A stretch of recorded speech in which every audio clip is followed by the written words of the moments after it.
Assalamualaikum warahmatullahi wabarakatuh.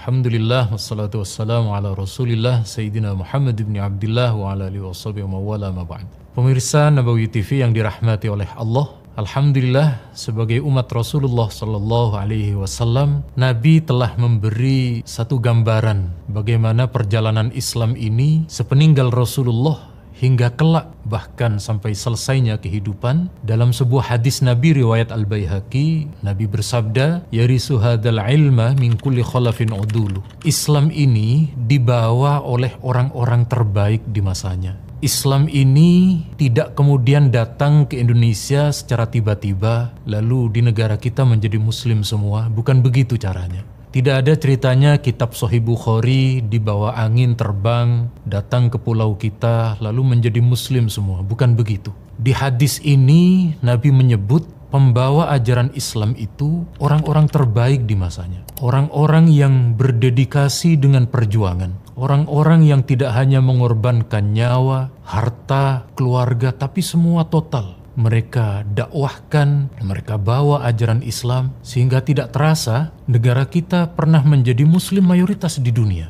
Itu bukan perjalanan tiba-tiba, tetapi ada perjuangan para ulama. Wa'tasimu bihablillahi jami'an wa la tafarraqu.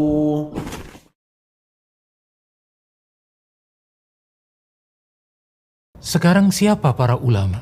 NU pernah merilis sebuah sanad ilmu. Sanad ilmu itu yang menunjukkan bagaimana estafet perjuangan Islam mulai dari para ulama, seperti dari kalangan ahli hadis, dari kalangan ahli tafsir, dan dari berbagai kalangan ulama. Memang ketika di dalam rilis yang disampaikan oleh PBNU yang saat itu Rais Amnya adalah Kiai Sahal Mahfud, lebih banyak dari sisi keilmuan ulama Mesir.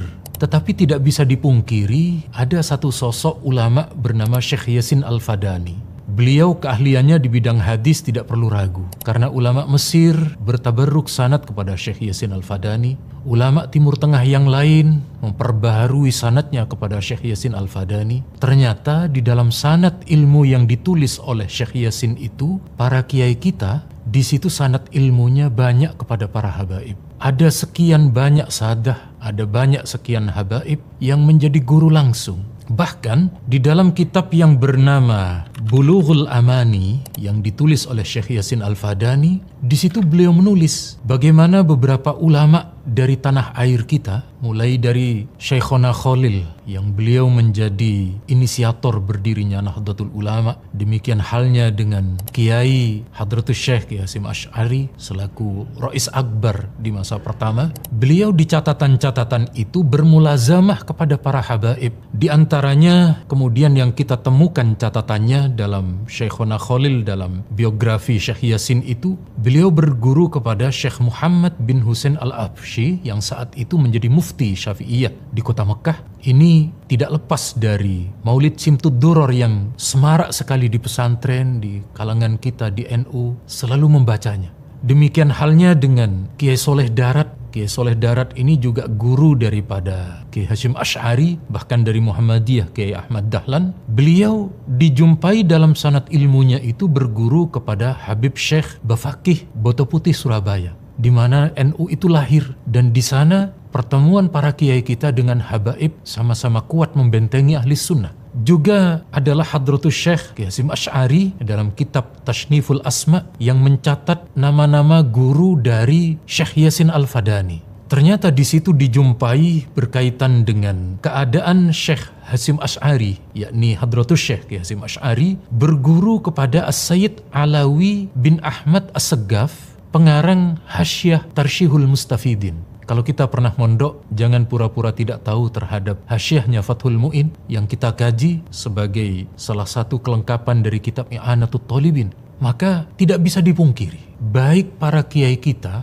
maupun para habaib, beliau-beliau inilah yang oleh Nabi menyebutnya dengan yarithu hadzal ilma min kulli khalafin udulu. Islam ini dibawa, diperjuangkan, didakwahkan oleh orang-orang terbaik di masanya. tidak hanya di negeri kita, tetapi dari Mesir, dari Jordan, dari Damaskus, Suriah, dan semua secara keilmuan, beliau-beliau ini menyatu. Tidak lagi membeda-bedakan, karena ahli sunnah ini bukan hanya milik orang Jawa. Ahli sunnah bukan hanya milik orang Sumatera, bukan hanya milik orang Lombok, tetapi ini Islam kesatuan. Yang kemudian yang pembawanya, pendakwahnya adalah orang-orang terbaik di masanya. Sementara kalau kita ingin meneruskan perjuangan itu, maka jangan lagi kita memilah antara satu kiai, antara satu orang alim, tetapi ketika ada orang yang berilmu, yang menjadi pejuang ahli sunnah, yang menyebarkan ilmunya melalui pesantren, majelis taklim, dan lain sebagainya, itulah yang kita ikuti, karena inilah yang disabdakan oleh Nabi sebagai para pejuang Islam untuk menjadi estafet perjuangan Islam sampai hari kiamat.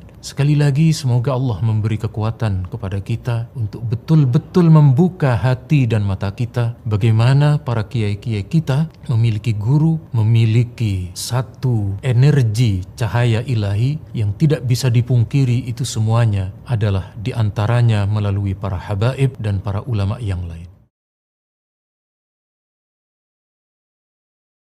Pemirsa Nabawi TV yang dirahmati oleh Allah, kita akan membahas bagaimana sejarah berkaitan dengan haul yang dipertahankan oleh para habaib dan juga para kiai. Kalau tadi sudah dijelaskan bahwa Islam ini dibawa oleh orang-orang terbaik di masanya, baik dari kalangan habaib dan dari kalangan para kiai, kita menjumpai satu contoh konkret, sebenarnya banyak. Tetapi kita ambil yang paling mudah kita jumpai di pesantren kita lakukan, di kampung-kampung kita juga kita menyaksikan, di seantero jagat raya di negara ini kita temui. Apa itu? Yakni haul, majelis haul. Ini tidak akan ditemukan di organisasi keaswajaan kecuali di NU, kecuali habaib.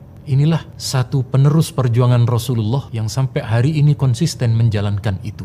Ada di salah satu kitab yang bernama Nihayatuz Zen, karya dari Syekh Nawawi Al-Bantani. Kiai-kiai NU sudah pasti berguru kepada beliau, dan beliau di dalam sanad ilmu, Syekh Nawawi juga bermulazamah dengan para sadah Alawiyin saat di Mekah, termasuk dengan pengarang kitab Tarsyihul Mustafidin, dengan Sayyid Ahmad Zaini Dahlan dan para ulama yang lain. Di kitab Nihayatuz Zen, tepatnya di bab wasiat, beberapa bab sebelum bab nikah, itu Syekh Nawawi Al-Bantani beliau berkata begini, waqad jarat 'adatun nas bitasadduq 'anil mayyit fi thalithin min mautih. Telah terjadi sebuah kebiasaan, sebuah tradisi di lingkungan masyarakat, yakni bersedekah setelah keluarga ada yang meninggal, mulai dari malam ketiga, malam ketujuh, kemudian wafi tamamil ishrin, malam ke-20, tetapi kalau di Indonesia tahlil 20 tidak ada. Kemudian wafil arba'in, pada malam ke-40, wafil mi'ah, pada malam ke-100, wa ba'da dzalika yuf'alu haulan fi yaumil maut. Setelah itu dilakukanlah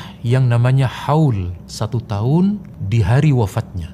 Kita sebagai santri dari beberapa pesantren di Pondok Lirboyo, muassisnya Kiai Abdul Karim, ada haulnya. Kita yang berada di Madura, ada haulnya Syekhona Khalil. Kita yang di Pondok Sarang, ada haulnya Kiai Sarang. Kita yang berada di Sidogiri, ada haulnya pendiri Sidogiri. Di Pondok Peloso, ada haulnya Kiai Jazuli Usman dan lain sebagainya. Kalau di kalangan pesantren, sudah maklum itu. Di luar kalangan pesantren, ada, yakni haulnya para habaib. Ada haul Habib Ali di Solo. Ada haulnya Habib Abu Bakar di Gresik. Amalannya persis sama seperti kita. Amalannya baca tahlil persis dengan kita. Khataman Al-Quran sama persis dengan kita. Ini menunjukkan antara guru-guru kita dari kalangan kiai dan guru-guru kita dari kalangan habaib, ke atasnya itu satu, ke atasnya itu sama. Sama dari hadis Nabi, sama dari para ulama, sama sekali tidak ada terjadi perbedaan. Maka kemudian yang kita ambil hari ini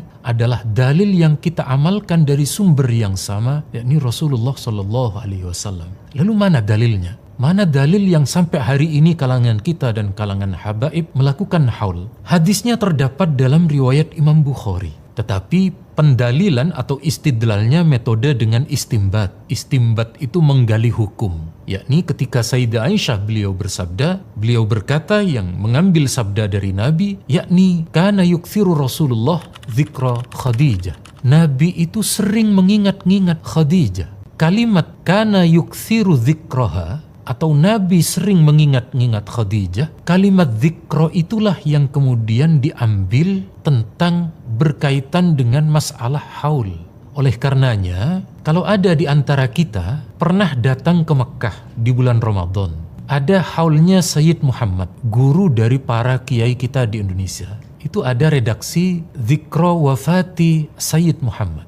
Tidak cuma Sayyid Muhammad. Tahun kemarin saya ketika haji alhamdulillah menjumpai haulnya Syekh Yasin Al-Fadani. Redaksinya sama. Dzikra Wafati Musnidid Dunya Al-Muhaddis Syekh Yasin Al-Fadani. Kalau Anda coba menyeberang ke agak jauh di Damaskus, Suriah, di sana ada ulama besar yang bernama Syekh Ramadan Al-Buti. Setiap tahun ada Dzikra Wafati Asy-Syahid Syekh Ramadan Al-Buti. Jadi rupanya amaliyah yang berkaitan dengan haul ini tidak cuma di Indonesia, tidak cuma di Mekah, bahkan dimanapun umat Islam berada, itu mereka mengamalkan. Siapa yang pertama kali mengamalkan adalah Rasulullah SAW.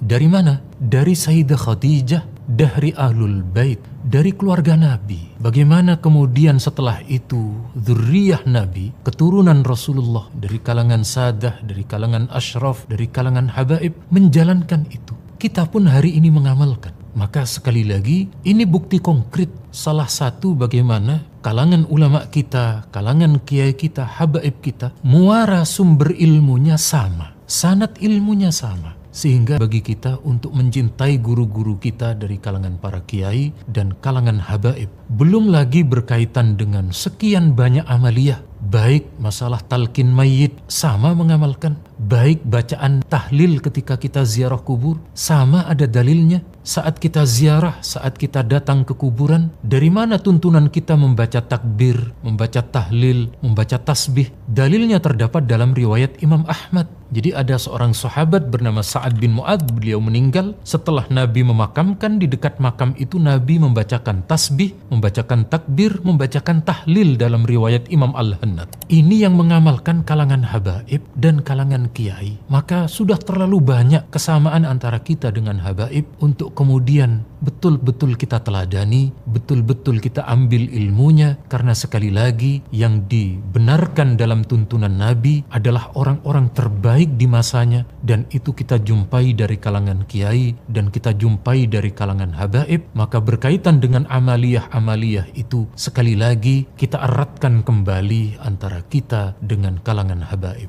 Semoga ada manfaatnya.